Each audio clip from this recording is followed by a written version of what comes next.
మీరు మిథున రాశిలో జన్మించారా? అయితే ఈ 2026 నుండి మీకు అద్భుతమైనటువంటి యోగం లభించబోతుంది. ఇది నిజమండి. ఎప్పుడైతే డిసెంబర్ 28వ తేదీన కర్కాటకం నుండి వక్రగతిలోకి గురుడొచ్చాడో, మిథున రాశి వాళ్ళకి గురుబలం పెరిగింది.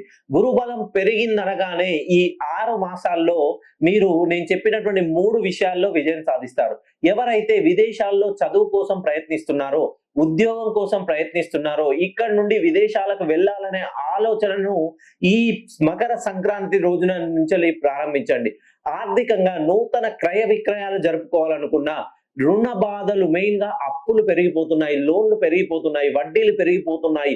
మేము ఏం కర్మ చేశాం భగవంతుడా అనుకునే వాళ్ళకి ఈ 2026 అనేది అద్భుతంగా కలిసి రాబోతుంది.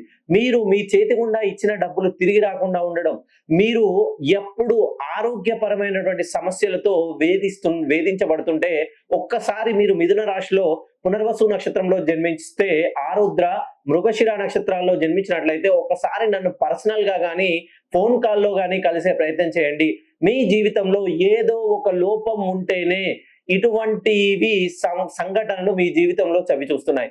ఒక కుండకి ఏదో ఒక చిల్లు ఉంటేనే మనం ఎంత వాటర్ స్టోరేజ్ చేసినా ఆ చిల్లు గుండా వాటర్ వెళ్ళిపోతాయి. మీరు ఎంత సంపాదించినా మిగులుబాటు అవ్వడం లేదంటే ఖచ్చితంగా మీ పేరులో ఏదో దోషం ఉంది. ఒక్కసారి నన్ను పర్సనల్ గా కలిసి ఆ దోషాన్ని సవరించుకొని మీ సంపాదనని రెట్టింపు చేసుకోండి.